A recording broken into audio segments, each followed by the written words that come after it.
Hello everyone, I am Divya, your biology expert from DI Educates, and today we are going to do the next part of life processes. That was a chapter from class 10th science that we had started, and we have already completed the nutrition part of this chapter. Now today we are going to do the next part of this chapter, that is respiration. So let's start. So life processes, respiration. So as you all know that कि हम सबको respire करना बहुत जरूरी है. Respire, और कुछ लोग कहते हैं कि we breathe in oxygen and we give out carbon dioxide. ये हमारी छोटी क्लासेस में हमें टीचर्स ने समझाया था कि हम ऑक्सीजन को ब्रीथ इन करते हैं और कार्बन डाइऑक्साइड को ब्रीथ आउट करते हैं. बट अब ये जो चैप्टर है that is about respiration. So that means कि ये जो दो टर्म्स हैं जिसको एज हम सिनोनिम्स यूज करते हैं, एक्चुअली में इन दोनों का बहुत डिफरेंट मीनिंग है. और ये चीज हमें पता है कि we all need to respire और we all need to breathe और रेस्पायर टू लिव. तो ये चीज हमने हमेशा, हम स्टार्टिंग से पढ़ते हैं कि हमने ऑक्सीजन को का इनटेक करना है और कार्बन डाइऑक्साइड का रिलीज आउट करना है बाय आवर लंग्स. जैसे हमारा respiratory organ for humans is lungs. But इस चैप्टर में हम पढ़ेंगे कि एक्चुअली ब्रीदिंग और रेस्पिरेशन ये दोनों बहुत डिफरेंट टर्म्स हैं. इनका जो एस्पेक्ट, इनका जो मीनिंग होता है दैट इज वेरी डिफरेंट. और ये कैसे डिफरेंट है that we are going to study in this particular chapter. तो इसमें जो हम टॉपिक्स कवर करेंगे that is respiration, breathing versus respiration, types of respiration. Next we are going to cover different modes of respiration, characteristics of respiratory organs and respiratory system of men. ये हमारा humans का part हो गया. फिर हम mechanism of breathing, cellular respiration, respiratory disorder. अब हम plants में plant respiration, photosynthesis versus respiration की फोटोसिंथेसिस और रेस्पिरेशन में क्या डिफरेंस है, क्योंकि इसमें भी वही चीज होती है. फोटोसिंथेसिस कि कार्बन डाइऑक्साइड एनवायरनमेंट से लेना और फूड बनाना. रेस्पिरेशन में भी प्लांट्स का हमें पता है कि वो CO2 का इंटेक करते हैं और O2 रिलीज आउट करते हैं. तो इन दोनों में डिफरेंस एक्चुअली में है क्या. And the next topic is respiration that we are going to start. So we all know कि we need to breathe in order to survive, and for this what we do is we take in oxygen. Oxygen का intake होता है हमारी body में and we give out carbon dioxide. That carbon dioxide is release from our body. So ये चीज को हम respiration भी मानते हैं और ब्रीदिंग को भी इससे कोरिलेट करते हैं. जैसे इसमें क्या हो रहा है कि we are breathing in oxygen and then we are breathing out carbon dioxide, जैसे हम डायग्राम में देख सकते हैं. तो अब हम देखते हैं कि जैसे ये देखो, ये वाली चीज ब्रीदिंग है और ये वाली चीज रेस्पिरेशन है. हम क्या करते हैं, ब्रीदिंग और रेस्पिरेशन इन दोनों को एज सिनोनिम्स यूज करते हैं, बट इन एक्चुअल इनके बहुत डिफरेंट मीनिंग होते हैं. क्योंकि जो ब्रीदिंग होती है it is just a physical process कि हमने एयर को अंदर लिया और एक्सहेल कर दिया. बट जो रेस्पिरेशन है हमारा, जो हम यहाँ पे देख रहे हैं, it is a cellular level process. इसमें बायोकेमिकल रिएक्शंस भी इन्वॉल्व होते हैं. So it is a cellular level process जो हमारी बॉडी फॉलो करती है एनर्जी बनाने के लिए. सो अब हम देख लेते हैं कि एक्चुअली में हमारे डिफरेंसेस क्या है. Breathing simply exchange of gases that is taking in O2 and giving out CO2.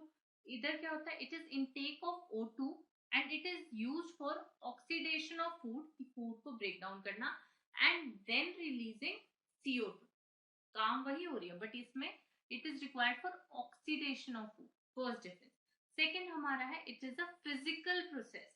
यहाँ पे कोई भी केमिकल रिएक्शन या कहीं पे ऑक्सीडेशन कुछ नहीं हो रहा, सिर्फ गैसेस का डिफ्यूजन हो रही है और गैसेस डिफ्यूज आउट हो रही है बॉडी से. सेकेंड डिफरेंस है it is a biochemical process, क्योंकि यहाँ ऑक्सीडेशन ऑफ फूड होती है. ये हमारा बहुत इंपॉर्टेंट पॉइंट है. No energy is produced. इसमें एनर्जी प्रोड्यूस होती है that is in the form of ATP. No enzyme involve, इसमें एंजाइम्स इन्वॉल्व होती हैं and it is not a cellular process. हम इनटेक ऑफ गैस कर रहे हैं and we give out carbon dioxide, सिर्फ गैसेस इनहेल और एक्सहेल हो रही है. और जो हमारा रेस्पिरेशन है it is a cellular process की जो हमारा सेल है उसमें इसका क्या इन्वॉल्वमेंट है, या सेल में ऑक्सीजन और CO2 किस लिए चाहिए होती हैं, ये हम आगे हमारे इस चैप्टर में पढ़ेंगे. So let's start and I hope you are clear कि ब्रीदिंग और रेस्पिरेशन दो डिफरेंट टर्म्स हैं और इनको हम एज सिनोनिम्स यूज नहीं कर सकते. सो आई एम श्योर कि जब आप नेक्स्ट टाइम किसी से बात कर रहे होगे तो आप उनको भी करेक्ट कर सकते हो और हर तरह से वर्ड को ठीक से यूज कर सकते हो कि ब्रीदिंग कहाँ यूज होगा, रेस्पिरेशन कहाँ यूज होगा. So this is very important and it is the basic concept that you need to understand for respiration chapter in life processes. तो अब हम क्या करते हैं, अब हम रेस्पिरेशन के बारे में देखते हैं. तो उसमें क्या होता है, हमने अभी पीछे पढ़ा intake of oxygen, oxidation of food and giving of carbon dioxide. अब हमारे पास दो तरह की रेस्पिरेशन होती हैं, एक होती है एरोबिक और एक होती है एनारोबिक. एरोबिक रेस्पिरेशन होती है that is in the presence of oxygen, ये हमारी ऑक्सीजन के प्रेजेंस में होती है. और जो हमारी एनारोबिक रेस्पिरेशन है it happens in absence of oxygen की. अगर हमारे पास ऑक्सीजन ना हो तो उस टाइम जो रेस्पिरेशन होगी उसे हम एनारोबिक करेंगे. अब जो ऑर्गेनिज्म एरोबिक रेस्पिरेशन करते हैं उनको हम क्या कहते हैं, एरोब्स. एब्सेंस ऑफ ऑक्सीजन में रेस्पिरेशन कर रहे हैं उनको हम कहते हैं एनारोब्स. तो अब हम देखते हैं कि इनमें क्या है. तो हमारी फर्स्ट है एरोबिक रेस्पिरेशन. नेम से ही पता चलता है कि presence of oxygen. For example man, क्योंकि हम ऑक्सीजन को इनहेल करते हैं और CO2 को एक्सहेल कर रहे हैं, तो ये किसकी प्रेजेंस में हो रही है, ऑक्सीजन की. तो this is known as aerobic respiration. अब एरोबिक रेस्पिरेशन में क्या होता है कि जब हम ऑक्सीजन को इनहेल करते हैं तो हमारा जो ग्लूकोज है, क्योंकि हमने क्या पढ़ा था कि रेस्पिरेशन में there is oxidation of food. तो सेलुलर लेवल पे क्या होता है कि जो हमारा ग्लूकोज है उसकी ऑक्सीडेशन होती है, क्योंकि ये सबसे सिंपलेस्ट फॉर्म होती है हमारे कार्बोहाइड्रेट्स की. तो इसकी जब इसकी ऑक्सीडेशन होती है सो दैट मीन्स जब ग्लूकोज से पायरुविक एसिड बनता है, इस साइकिल को हम कहते हैं ग्लाइकोलिसिस. और इसमें जो ग्लूकोज से पायरुविक एसिड बनते हैं it is in absence of oxygen.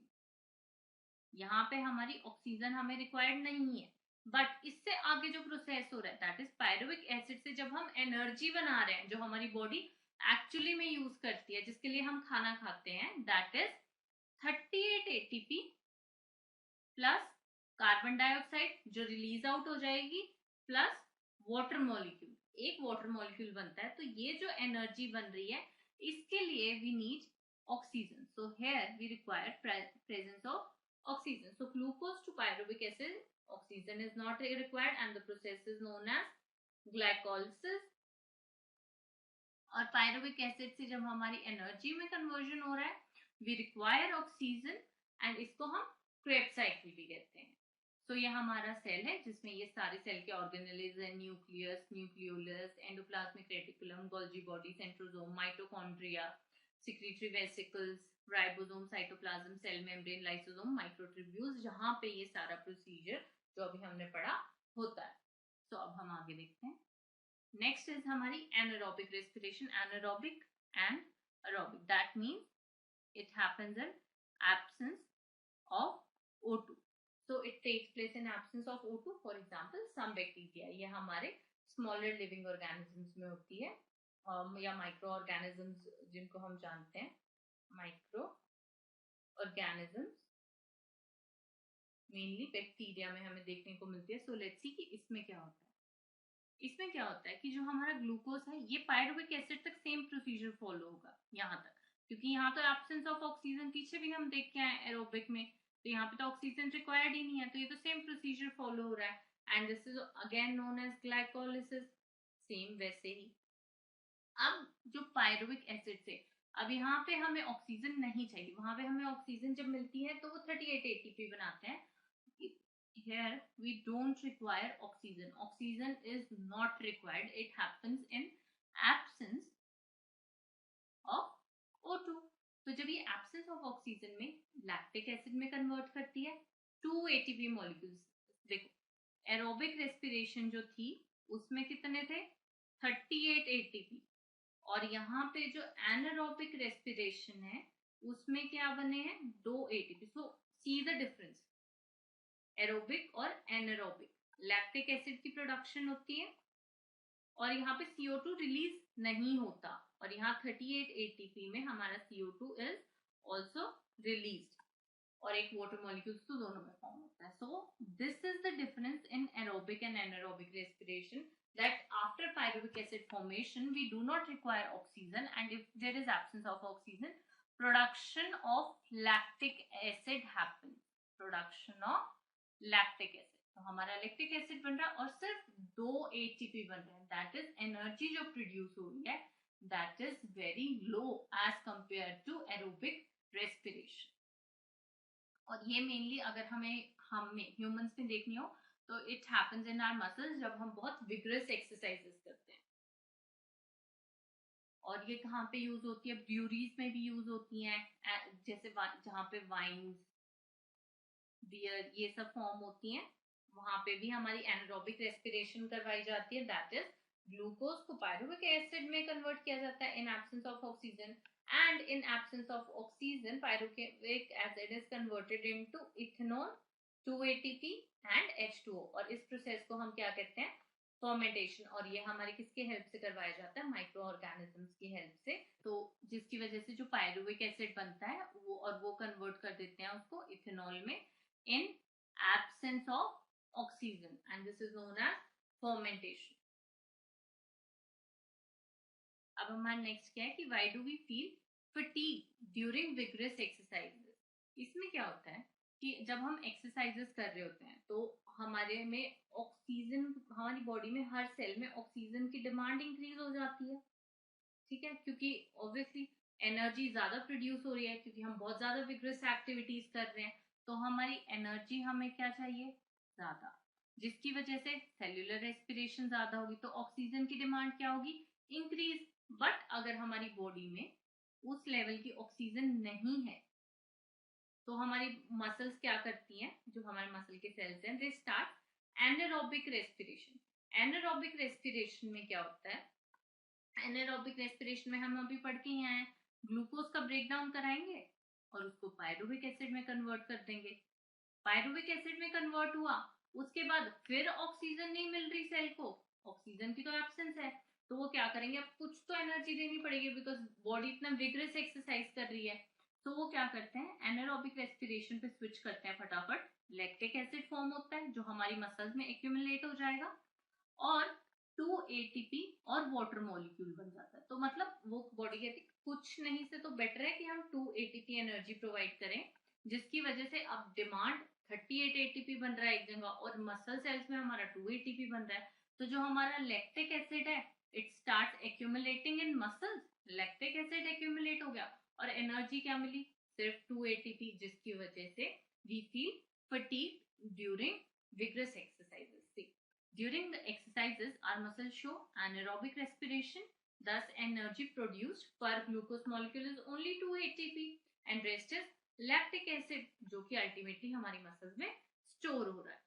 And the energy is very less and our energy requirement is high, therefore more and more glucose is being oxidized. तो body क्या करेगी, दो में तो काम नहीं चलेगा, वो और ग्लूकोज को ब्रेक करना स्टार्ट करेगी फिर ताकि और एनर्जी प्रोड्यूस हो सके. And along with that more and more muscles में हमारा क्या होगा लैक्टिक एसिड एक्यूमुलेट होता जाएगा, क्योंकि जितनी बार ग्लूकोज ब्रेक होगा लैक्टिक एसिड तो प्रोड्यूस हो रहा है, तो बॉडी क्या करेगी उस लैक्टिक एसिड का, ऐसा तो है नहीं कि बॉडी बाहर फेंक देगी.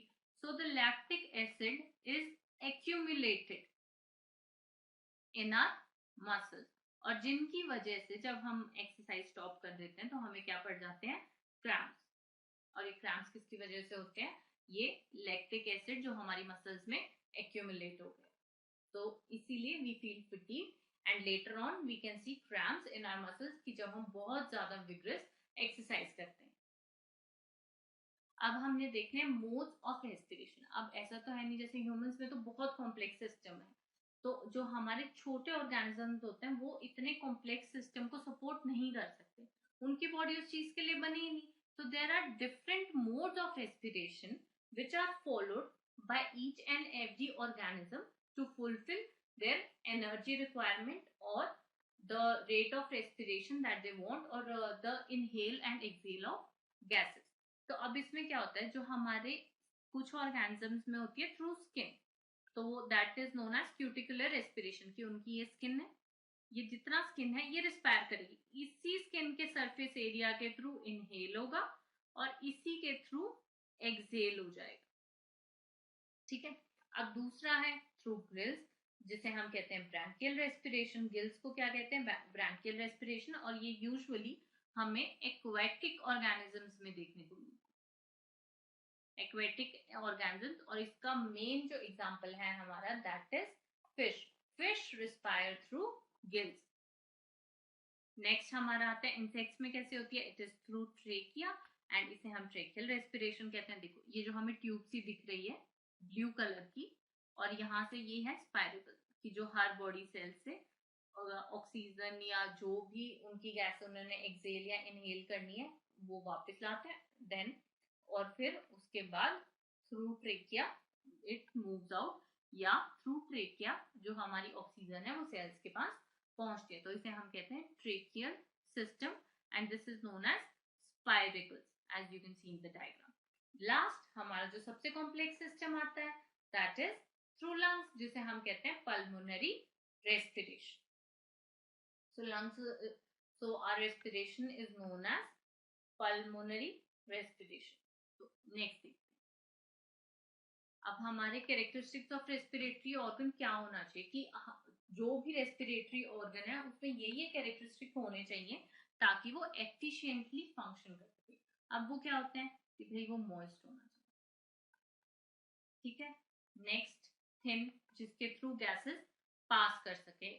सरफेस एरिया बहुत लार्ज होना चाहिए, surface area should be large enough, ताकि सरफेस एरिया लार्ज होने से क्या होगा कि जो गैसियस एक्सचेंज है, जैसे अगर सपोज किसी की स्किन के थ्रू हो रहा है, तो अगर उसका सरफेस एरिया ज्यादा है तो वो एक टाइम पे बहुत ज्यादा गैस अपने सरफेस एरिया के थ्रू इनहेल कर पाएगा। हाईली वेस्कुलर ब्लड सप्लाई रहना चाहिए, क्योंकि हमारा ब्लड ही है जो हमारी गैसेस को पर्टिकुलर सेल तक पहुंचाता है। बॉडी के हर सेल तक ब्लड के थ्रू गैसेस डिफ्यूज होती हैं, तो जहां पे हमारा रेस्पिरेटरी ऑर्गन होगा वहां पे ब्लड सप्लाई होगा, तभी तो सेल्स के पास हमारी गैसेस पहुंचेंगी। So it must be highly vascular, most important point, तभी वो पूरी बॉडी में सर्कुलेट हो पाएंगी। और ये जो हमारे ब्लड का रोल है सर्कुलेशन में, ये हम हमारे नेक्स्ट पार्ट में पढ़ेंगे of life processes, that is circulation. So it must be highly permeable, कि गैसेस को डिफ्यूज इन तो करने दे, अगर वो परमिएबल ही नहीं होगा तो गैसेस अंदर कैसे आएंगी, और अगर अंदर नहीं आएंगी तो अगर ब्लड सप्लाई भी है या बाकी जो हमने ऊपर फीचर्स कैरेक्टरिस्टिक्स बताए हैं वो होंगे भी तो भी कोई फायदा नहीं है, क्योंकि गैसेस हमारी बॉडी के अंदर आ ही नहीं पा रही। So these are the characteristics that a respiratory organ should have. ठीक है, अब हम हमारे ह्यूमंस का respiratory that is respiratory system of a man, उसको ध्यान से पढ़ते हैं कि उसके फीचर्स क्या है, कैरेक्टरिस्टिक्स क्या है, मैकेनिज्म क्या है, कि एक्चुअली में हम रिस्पायर कैसे कर पाते हैं। So man show pulmonary respiration हमने देखा, एंड रेस्पिरेटरी ऑर्गन हमारा क्या है दैट इज लंग्स। अब क्या होता है कि हमारा रेस्पिरेटरी ट्रैक्ट होता है विच इंक्लूड्स पहले नॉस्ट्रल्स, नोज में ओपनिंग्स जिससे हम इनहेल और एक्सहेल करते हैं। नेक्स्ट हमारी होती है nasal cavity that is present in our nose, which is the passage through which the gas enters into our body। यहाँ से नॉस्ट्रल से एयर ली, ये नेजल कैविटी है, इससे फिर हमारी जो गैस इनहेल हुई है वो कहाँ पे जाएगी, फेरिंग्स में, फेरिंग्स से larynx that is our voice box, then trachea, ये जो पतली सी ट्यूब हमें दिख रही है दैट इज ट्रेकिया। अब ट्रेकिया से क्या होता है, ट्रेकिया को दो में डिवाइड किया जाता है, दैट इज टू ब्रोंकाइज में डिवाइड करते हैं क्योंकि दो लंग्स है, it divides into two, then bronchi, then bronchioles, further division, and ultimately our lungs. So all these all parts form our respiratory tract. अब क्या होता है, हमारा जो एक्सटर्नल पार्ट होता है of nose, it has nostrils that lead into nasal cavity. Nasal cavity में हमारे हेयर और म्यूकस ग्लैंड्स प्रेजेंट होते हैं और इनका फंक्शन होता है कि जो एयर हमने इनहेल किया उसको क्लीन करना, मॉइस्ट करना और वार्म करना जो हमने एयर की है। सो हमारे नेजल कैविटी में हमारी क्या प्रेजेंट होते हैं, दैट इज हेयर प्रेजेंट होते हैं और म्यूकस ग्लैंड्स, एंड इनका फंक्शन क्या होता है, to clean, moisten and warm the air। ठीक है, अब नेक्स्ट हमारा क्या है कि the cavity extends to pharynx, air enters into pharynx and it moves to windpipe, from pharynx to windpipe, pharynx, and then it moves to windpipe which is known as trachea। अब trachea में एक important चीज, हमें ये ऐसे tube दिखती है। अब इस ट्यूब में क्या होता है, अगर ये जैसे हमने बलून के साथ देखा, बलून ऐसे होता है, इसमें अगर एयर है, एयर प्रेजेंट है तो ये फूला हुआ होगा, बट अगर एयर निकाल दे हम बलून में से, एयर प्रेजेंट ना हो, तो वो क्या कर जाता है, कोलैप्स। तो यही सेम चीज हमारे ट्रेकिया के साथ भी हो सकती है। सो इसके लिए क्या किया है हमने, that it is supported by cartilaginous ring. ये सी शेप्ड होती हैं जो हमारी कार्टिलेजिनस रिंग्स होती हैं, cartilaginous rings, that is C shaped. ये पीछे से ओपन होती है और इनका सिर्फ एक फंक्शन होता है, to support tracheal wall in absence of air, कि अगर air is absent so they prevent collapse of trachea, so they prevent collapse of trachea। ठीक है, so trachea is made up of cartilaginous ring, very important question, that prevents the collapse of tracheal wall in absence of air। तो ये हमारे 1 marks में आ सकता है कि what are cartilaginous ring and do tell their function। अब हमारे trachea को हम देखते हैं, हमारे ट्रेकिया कैसे डिवाइड किया जाता है। हमारा ये ट्रेकिया चल रहा है, फिर उसके बाद it would be divided into two, क्योंकि 2 लंग्स होती हैं, 2 ब्रांचेस में डिवाइड किया।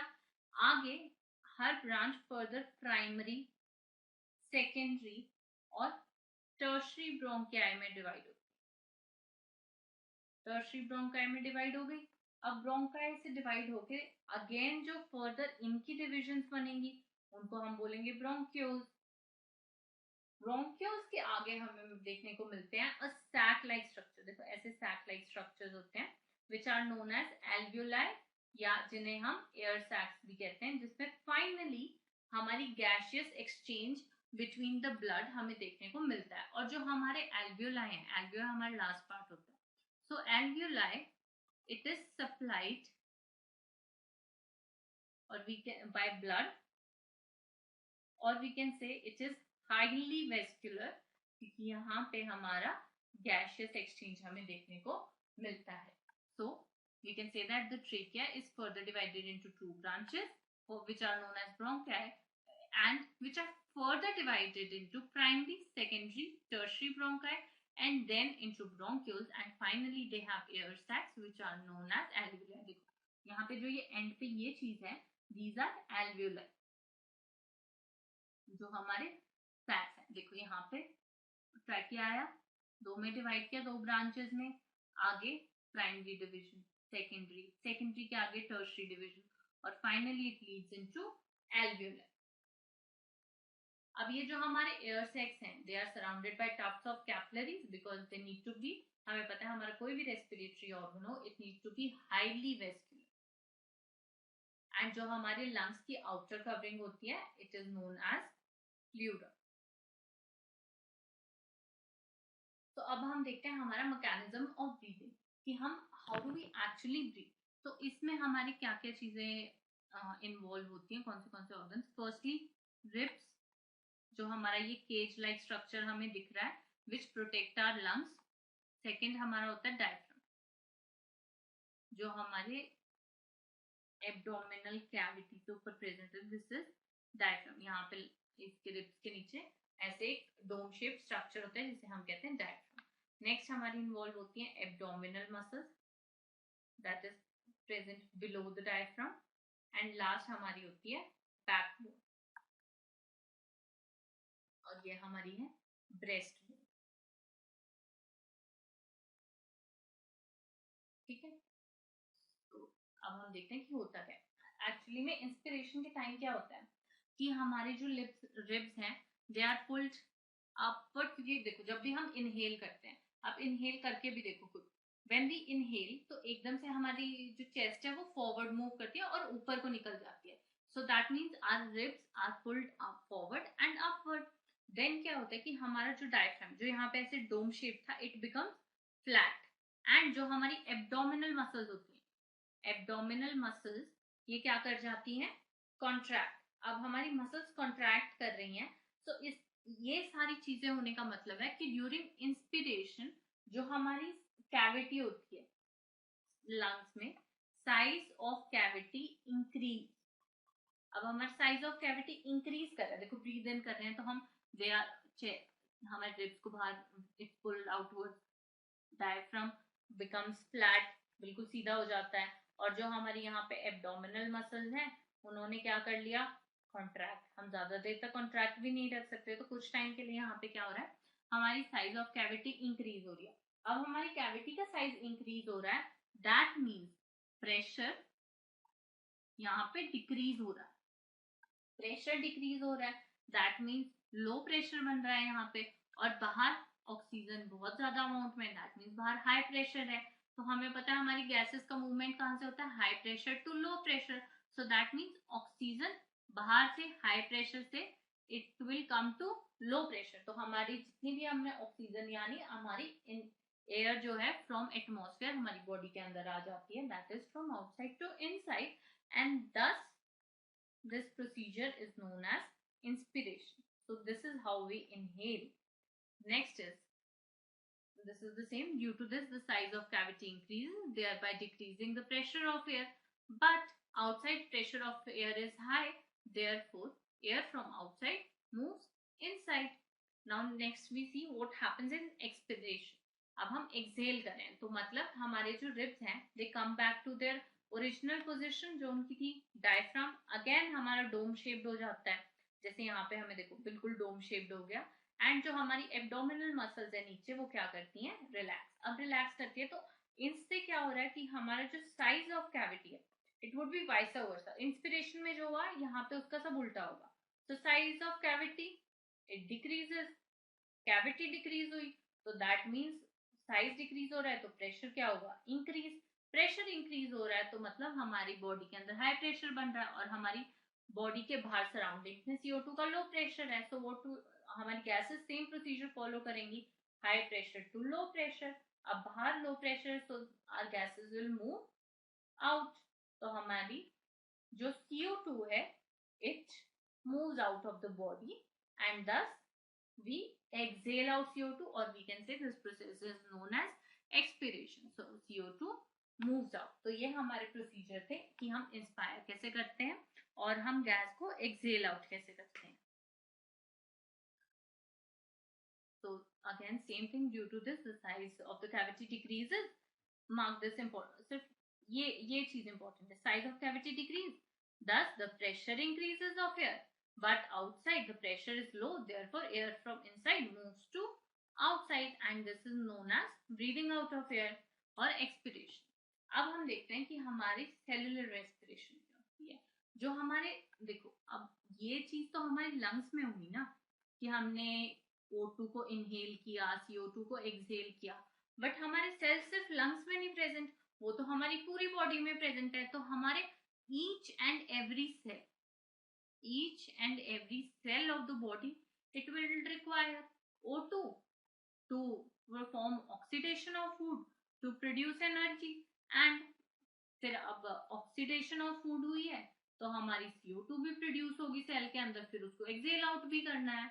इसीलिए यहाँ पे क्या होता है कि हमारा ब्लड प्रेजेंट होता है, क्योंकि हमें पता है हमारे जो रेस्पिरेटरी ऑर्गन्स है वो हाईली वैस्कुलर होते हैं।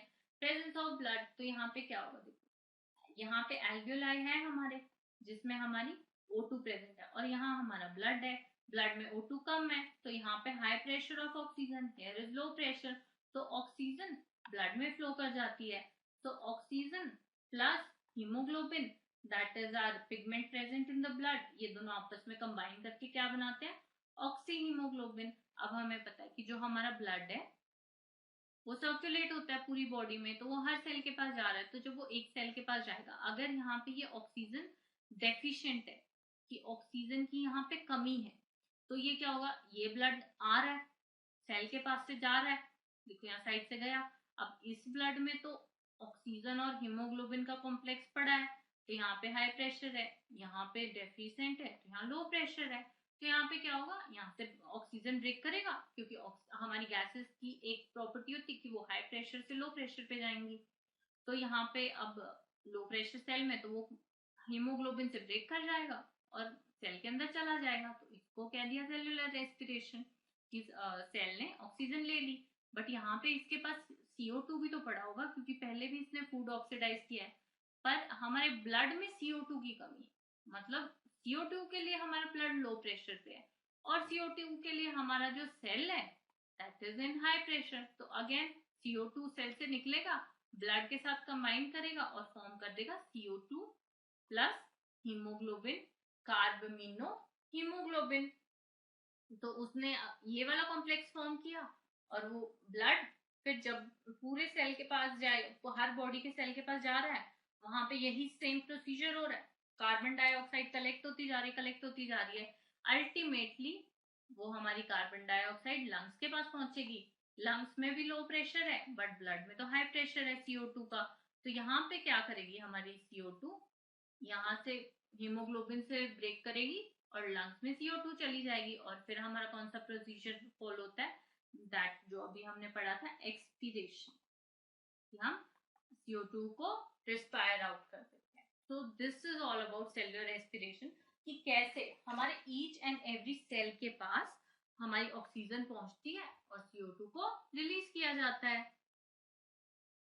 ठीक है, अब the oxygen from alveoli diffuses into blood capillaries as oxygen content is more in alveoli as compared to blood, जो अभी हमने पीछे पढ़ा, in blood it combines with hemoglobin, so oxygen when it combines with hemoglobin it forms a complex that is known as oxyhemoglobin।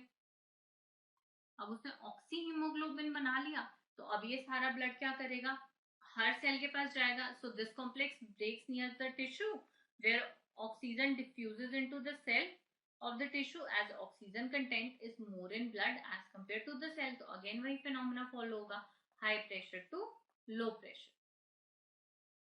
अब क्या होगा, in cell oxidation of food occurs, oxidise करा लिया, एनर्जी प्रोड्यूस हो गई, due to which carbon dioxide is produce, अब carbon dioxide produce होगी तो ये कैपिलरीज में डिफ्यूज होगी, जहां पे अगेन कार्बन डाइऑक्साइड कंबाइन करके हीमोग्लोबिन के साथ टू फॉर्म कार्बिनो हीमोग्लोबिन, ये ऑक्सी हीमोग्लोबिन और कार्बिनो हीमोग्लोबिन को याद रखना। Further, this complex breaks near alveoli due to high pressure content of CO2 in capillary of blood. So carbon dioxide through the same passage is given out. तो हमारी जो CO2 है वो फिर निकल जाती है। So ये हमारा सारा प्रोसीजर है, मैकेनिज्म है, कौन से पार्ट्स हैं ह्यूमंस में, और कैसे सेल्यूलर एक सेल के लेवल पे जाके रेस्पिरेशन अकर होती है with the help of blood. अब हमारे रेस्पिरेटरी डिसऑर्डर, तो हमारा जो रेस्पिरेटरी डिसऑर्डर है दैट इज एम्फीसीमा। इसमें क्या होता है कि जो हमारे हार्मफुल सब्सटेंसेस होते हैं जो हम इनटेक करते हैं, या कुछ लोग जैसे स्मोकिंग वगैरह करते हैं, वो क्या करते हैं, वो धीरे धीरे ना एक्यूमुलेट होना स्टार्ट हो जाते हैं एल्वियोलाई में, अब वो इकट्ठे हो जा रहे हैं, जिसकी वजह से एल्वियोलाई में जो ऑक्सीजन कैरिंग कैपेसिटी होती है, इसमें मेन चीज याद रखने वाली यही है कि हमारी oxygen carrying capacity, so we can say oxygen carrying capacity वो डिक्रीज हो जाती है। अब ऑक्सीजन कैरिंग कैपेसिटी डिक्रीज हो रही है तो हर सेल अच्छे से रिस्पायर नहीं करेगा तो ऑक्सीडेशन ऑफ फूड नहीं होगी, ऑक्सीडेशन ऑफ फूड नहीं होगी तो हमारी एनर्जी प्रोड्यूस नहीं होगी, जिसकी वजह से हमारी जो पूरी फंक्शनिंग है बॉडी की वो डिस्टर्ब हो जाएगी, बिकॉज वी रिक्वायर एनर्जी। हमें कोई भी एक्टिविटी करनी हो हमें एनर्जी चाहिए, और उसके लिए सेल को क्या चाहिए, उसके लिए सेल को ऑक्सीजन चाहिए कि वो ऑक्सीडेशन ऑफ फूड प्रॉपरली करा पाए। अब इसकी तो हमारे एल्वियोलाई की ऑक्सीजन कैरिंग कैपेसिटी ही रिड्यूस हो गई, so the person will ultimately suffer from a disease which will be known as respiratory disorder. So as we are complete with our animal respiration, let's start with the plant respiration. So we all know कि plants में दो processes follow होते हैं. One is photosynthesis and the other is respiration. ये simultaneously चलते रहते हैं। Photosynthesis में क्या होता है कि CO2 is taken in the presence of sunlight and food is formed, so we form glucose, whereas respiration means that inhale of oxygen and exhale of CO2. So plants में जो photosynthesis होती है that is carried out at the daytime, only daytime, क्योंकि रात को सन नहीं होता या सनलाइट नहीं होती, सो हमारे प्लांट्स फोटोसिंथेसिस कैरी आउट नहीं कर सकते। जबकि रात में जो हमारी रेस्पिरेशन है उसमें which takes place in oxygen and gives out carbon dioxide, so ये all the time चलती रहती है plants में, it happens during all the time when the plant is living. So ये हमारा difference है between photosynthesis and respiration. अब हमारे रेस्पिरेटरी स्ट्रक्चर कौन सा होता है? Respiratory structure is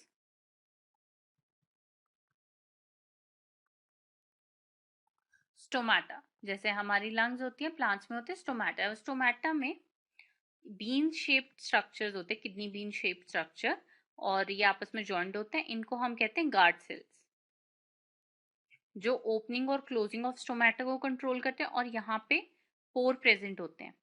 in pores के थ्रू गैशियस एक्सचेंज अकर होता है, and this whole structure is known as stomata. ठीक है, tiny pore like structure and it is present in epidermis which is the outer most layer, जो कि हमारा help करता है गैशियस एक्सचेंज में, और ये बाउंड किए जाते हैं by guard cells and encloses a pore, this one, and this pore is for gaseous exchange. ये ओपन ऐसे होता है और क्लोज में ये वाला स्ट्रक्चर जो हमें दिख रहा है, नाउ दिस इज क्लोज्ड। तो अब हमारी जो रेस्पिरेशन होती है वो हर प्लांट में अलग अलग तरीके से होती है। जैसे मेनली सब में स्टोमेटास होते हैं, बट जो हमारे बाकी स्ट्रक्चर्स होते हैं उनमें जो दूसरे रेस्पिरेटरी ऑर्गन्स प्रेजेंट है, जैसे न्यूमैटोफोर्स हमारे रूट्स में प्रेजेंट होते हैं, लेंटिसेल्स हमारे बार्क ऑफ ट्री पे प्रेजेंट होते हैं, इनके थ्रू भी रेस्पिरेशन या गैशियस एक्सचेंज हमें देखने को मिलता है। तो हम एक एक को स्टडी कर लेते हैं। लेंटिसेल्स में न्यूमैटोफोर्स में क्या होता है कि जो ये स्पेशल रूट्स होती हैं जो मेनली सलाइन एनवायरनमेंट में ग्रो करती हैं, जहाँ पे हमें वाटर में सॉल्ट की प्रेजेंस देखने को मिलती है, तो वहाँ पे ये रूट्स बाहर आके इनमें छोटे छोटे पोर्स हो जाते हैं। So these pores are responsible for respiration. इन पोर्स के थ्रू रेस्पिरेशन होती है, और इन रूट्स को हम कहते हैं pneumatophores which act as respiratory structures. Next होते हैं हमारे लेंटिसेल्स। लेंटिसेल्स में क्या है, लेंटिसेल्स में हमारे बार्क ऑफ ट्री पे छोटे छोटे पोर्स आ जाते हैं जिनसे गैशियस एक्सचेंज होता है, और ये जो छोटे छोटे पोर्स हमें देखने को मिलते हैं इनको हम कहते हैं lenticels. They are loosely arranged mass of cell present on bark of tree that helps in gaseous exchange. अब लास्ट में हम अपना फोटोसिंथेसिस और रेस्पिरेशन पे डिफरेंस देख लेते हैं। सो फोटोसिंथेसिस एनाबॉलिक प्रोसेस की कुछ फॉर्मेशन हो रही है, and respiration catabolic process, as यहाँ पे हमारी ऑक्सीडेशन ऑफ फूड हो रही है टू प्रोड्यूस एनर्जी। और यहाँ पे हमारा फूड खुद ही प्रोड्यूस हो रहा है, food is produced. Second, it converts light energy into chemical energy. जो हमारी सनलाइट की एनर्जी को ट्रैप किया जा सकता है उसे केमिकल एनर्जी और फूड में कन्वर्ट करते हैं फोटोसिंथेसिस में। यहाँ पे केमिकल एनर्जी को ऑक्सीडाइज करके एनर्जी लिबरेट होती है so that we can use it for daily activities. Third, ये हमारा दिन के टाइम होता है, एंड इधर ये ऑल द टाइम, जो मैंने स्टार्टिंग में बताया था कि रेस्पिरेशन सारा टाइम चलती रहती है जब तक एक लिविंग सेल सर्वाइव करेगा।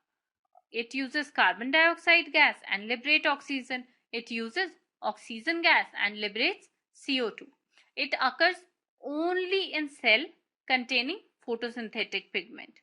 And respiration में क्या होता है? It occurs in all type of cells, जिनके पास photosynthetic है उनमें भी और जिनके पास photosynthetic pigment नहीं है उनमें भी. So these were the differences between photosynthesis and respiration. तो इसमें हमने हमारी 4 टर्म्स को क्लियर किया, ब्रीदिंग और रेस्पिरेशन में डिफरेंस, फोटोसिंथेसिस और रेस्पिरेशन में डिफरेंस। अब हम क्या करते हैं, अब हम कुछ क्वेश्चंस देख लेते हैं और उनके आंसर्स देख लेते हैं। So now let's start with the question answer. जो हमने रेस्पिरेशन पार्ट पढ़ा है इसमें से कौन से इंपॉर्टेंट क्वेश्चंस हैं जो हमें हमारे एग्जाम्स में आ सकते हैं, तो हम उनको डिस्कस कर लेते हैं।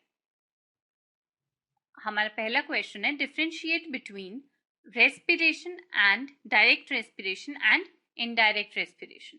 अब direct respiration क्या होती है? ये in this gaseous exchange it directly occurs through body cells, and जो हमारी indirect होती है it is carried by means of blood. जो हमारा blood हमारी ऑक्सीजन और CO2 को कैरी करता है to cells of body, each and every cell of body.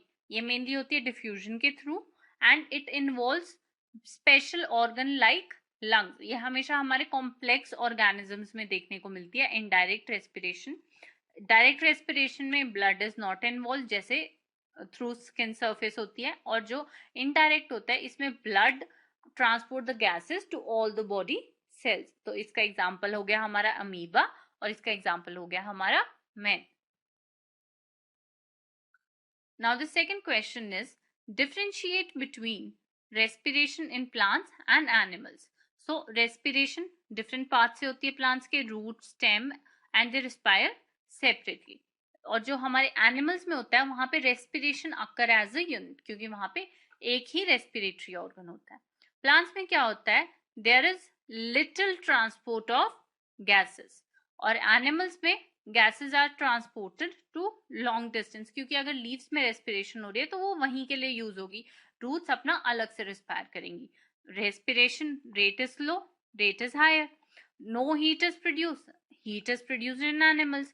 और जो प्लांट्स होते हैं हमारी उसमें एनरोबिक अगर रेस्पिरेशन होगी it would produce ethanol and CO2, but अगर हमारी एनिमल्स में रेस्पिरेशन होगी एनरोबिक तो it would produce lactic acid and CO2।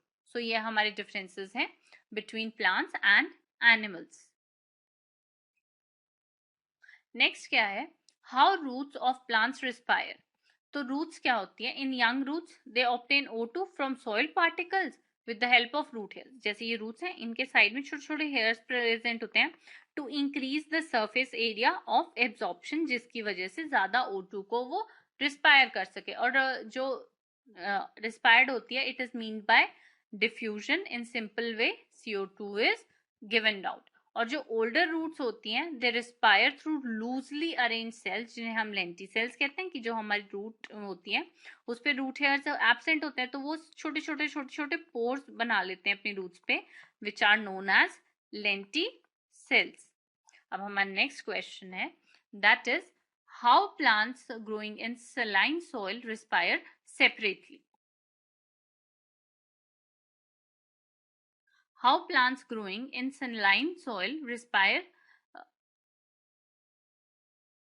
So हमारा नेक्स्ट क्वेश्चन है, how plants growing in saline soil respire. तो इसमें क्या होता है, दे रिस्पायर, उनके पास न्यूमैटोफोर्स करके एक स्ट्रक्चर होता है, pneumatophores which are small pores present and because of which respiration occur in saline environment. Roots बाहर आके ऐसे, जैसे ये डायग्राम में दिखाया है, सो हमें पता है ये बाहर आ जाते हैं और इनके ऊपर छोटे छोटे पोर्स होते हैं which helps in respiration. They respire through special respiratory routes जिन्हें हम pneumatophores कहते हैं. Each pneumatophore bear pores or lenticel that helps in gaseous exchange. How fishes respire? How fishes respire? They respire with the help of gills. There are 4 gills on each side of body. और जो हमारी gills हैं they are enclose in a chamber जिसे हम gill chamber कहते हैं in the form of gill filaments that bears pores जिसे हम कहते हैं ओपरक्यूलम. और जो हमारे गिल फिलामेंट्स होते हैं दे आर और जो हमारे गिल फिलामेंट्स होते हैं and the gill filaments are richly supplied with blood. The direction of blood is opposite to the direct. अगर वाटर इस डायरेक्शन में जा रहा है तो हमारा जो ब्लड फ्लो होगा वो इस डायरेक्शन में होगा. ठीक है. During breathing rhythmic movement of mouth हमें देखने को मिलती है. Operculum allows availability of water to gills की माउथ से ओपरक्यूलम से गिल्स के थ्रू पानी जाता है जिसमें से ब्लड हमारी ऑक्सीजन एंड CO2 को डिफ्यूजन कर लेता है from which they extract O2 and release CO2 in water. So why fish die when taken out in air? ऐसा क्यों होता है? बिकॉज जो हमारा माउथ और ओपरक्यूलम होता है वो मस्कुलर मूवमेंट नहीं शो कर पाता. मस्कुलर मूवमेंट नहीं शो हो रही तो हमारी एयर पास ऑन नहीं करेगी अंदर. गिल फिलामेंट्स एक दूसरे के साथ चिपक जाते हैं और जो हमारा सरफेस एरिया होता है गैसियस एक्सचेंज के लिए वो रिड्यूस हो जाता है जिसकी वजह से it doesn't get enough amount of oxygen and ultimately it leads to death. Right the functions of epiglottis. Epiglottis में क्या होता है कि जैसे हमारा जो ट्रेकिया है it is a flap like structure जो प्रेजेंट होता है और जब हम फूड को swallow कर रहे होते हैं सो अगर ये दोनों फूड पाइप और ट्रेकिया आसपास होते हैं तो जैसे हम एक पैसेज अगर हम swallow कर रहे हैं तो फूड पाइप में तो वो चीज हमारे ट्रेकिया में भी जा सकती है. So what happens is when we are swallowing तो ये जो हमारा एपिग्लॉटिस एक फ्लैप लाइक स्ट्रक्चर होता है ये इसको क्लोज कर लेता है जैसे पाइप के ऊपर ढक्कन लगा दिया ताकि जो हमारा फूड है वो सिर्फ फूड पाइप में जाए. इसीलिए वी आर ऑलवेज सेड कि जब हम खाना swallow कर रहे होते हैं तो हमें बात नहीं करनी चाहिए क्योंकि अगर हम बात करेंगे तो दैट मीन्स एयर जा रही है और हमारा एपिग्लॉटिस क्लोज नहीं होगा और जिसकी वजह से जो हमारा फूड है वो हमारी विंड पाइप में भी जा सकता है and that can lead to a dangerous situation. So epiglottis is a flap-like structure that covers the glottis to prevent the entry of food into trachea while swallowing of food. So that's why this is the function of epiglottis. Why tracheal wall does not collapse? तो इसका हमने अभी पीछे पढ़ा था जब हम trachea पढ़ रहे थे. That is because of the cartilaginous rings जो एब्सेंस ऑफ एयर्स में हमारे ट्रेकिया को होल्ड करके रखती हैं and it does not collapse.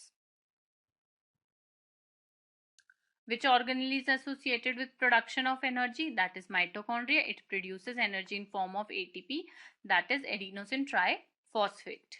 Fish का हमारा respiratory organ is, name the respiratory organ of fish, mosquito and earthworm. Fish का हमारा respiratory organ gill, mosquito का spiracles हमने पढ़ा था insects में और earthworm उसमें cutaneous respiration होती है. Cutaneous, that is through skin. Why glottis is guarded by epiglottis? To prevent swallowing as it closes the glottis. ताकि जो हमारे जब हम swallow करते हैं तो हमारे food particles windpipe में ना आ जाए during swallowing. So it is guarded by glottis. Why is alveoli covered with tuft of capillaries? So it is covered with so that diffusion of gases occur faster into the blood. क्योंकि जितनी ज़्यादा capillaries होंगी उतना ही जो diffusion of gases into blood होगा वो faster होगा. So this was all about the topic of respiration in life processes. So before seeing our next video, that is our next part, circulation, do revise nutrition and respiration properly. And if you want to clear your concepts more, do see our concept videos on The Educates. Thank you.